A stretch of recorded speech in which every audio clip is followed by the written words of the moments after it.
Gaza पर Israel का कहर जारी है। इजरायली सेना की ओर से लगातार गाजा में हवाई हमले किए जा रहे हैं। पूरा गाजा भयानक भूखमरी के चपेट में आ चुका है। 5 सितंबर 2025 तक इजरायली सेना गाजा पट्टी के करीब 40% क्षेत्र को अपने नियंत्रण में ले चुकी है। साथ ही जैतून व शिख रद्वान इलाकों में घुसपैठ कर रही है। इससे हजारों लोग बेघर हो चुके हैं। भारी बमबारी और जमीनी कार्रवाई के बीच हजारों लोग अपने घर छोड़ने को मजबूर हैं। अस्पताल ठसाठस भरे हुए हैं और यूएन की रिपोर्ट कहती है कि 80% से ज्यादा घर या तो नष्ट हो चुके हैं या रहने लायक नहीं बचे हैं। प्रधानमंत्री बेंजामिन नेतन्याहू इसे निर्णायक लड़ाई बता रहे हैं। उनका कहना है कि युद्ध वही खत्म होगा जहां से शुरू हुआ था, यानी गाजा से। नेतन्याहू ने यह भी कहा कि इजराइल गाजा को कब्जा करके चलाना नहीं चाहता, बल्कि बाद में से किसी नागरिक प्रशासन के हवाले कर देगा। लेकिन सबसे बड़ा सवाल ये खड़ा होता है कि इस युद्ध से नेतन्याहू की सरकार क्या हासिल करना चाहती है और गाजा के फिलिस्तीनियों का मुस्तकबिल क्या होगा। नमस्कार, मैं हूं आदित्य, आप देख रहे हैं India.com। दरअसल नेतन्याहू की सरकार में बैठे कई कट्टरपंथी मंत्री खुलकर कह रहे हैं कि गाजा को यहूदियों के लिए बसाना चाहिए। मंत्री अमीचाई एलियाहू ने ऐलान कर दिया कि पूरा गाजा यहूदियों का होगा।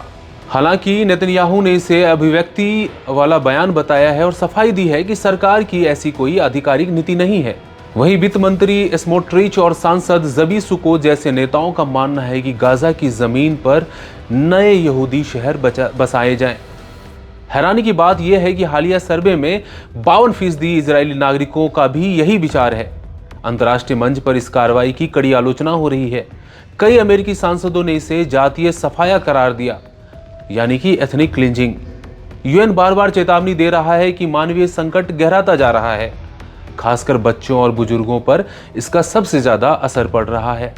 जानकारों का मानना है कि नेतन्याहू इस जंग को लंबा खींचकर घरेलू राजनीति से ध्यान हटाना चाहते हैं, जहां उन पर भ्रष्टाचार के गंभीर आरोप और कड़ी जांच का दबाव है। कुछ जानकारों ने सवाल भी किया है कि क्या ये जंग आतंकवाद के खिलाफ है या फिर गाजा की जमीन पर यहूदी बस्तियां बसाने की तैयारी हो रही है। और सबसे अहम बात यह है कि इसका बोझ हमेशा आम फिलिस्तीनी नागरिक ही क्यों उठाए। दूसरी बात यह भी है कि दयनीय स्थिति का सामना कर रहे युद्धरत गाजा के फिलिस्तीनी लोग आखिर कहां जाएंगे या उनकी सुरक्षा कौन सुनिश्चित करेगा। ऐसे सवालों का फिलहाल जवाब किसी के पास नहीं है। इस युद्ध में लगातार उनके इलाके हड़पे जा रहे हैं, फिर भी किसी की ओर से कोई सवाल नहीं उठाया गया।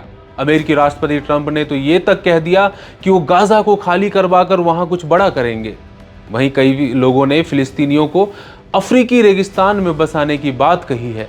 कोई भी उनके मानवीय पहलू पर ध्यान नहीं दे रहा है। इस युद्ध में प्रतिदिन उनका हाल बद से बदतर होता जा रहा है, फिर भी उनको सुनने वाला कोई नहीं है। ऐसे में सवाल उठता है कि गाजा की इस त्रासदी का अंत कब होगा, जो कि फिलहाल अनिश्चित दिख रहा है।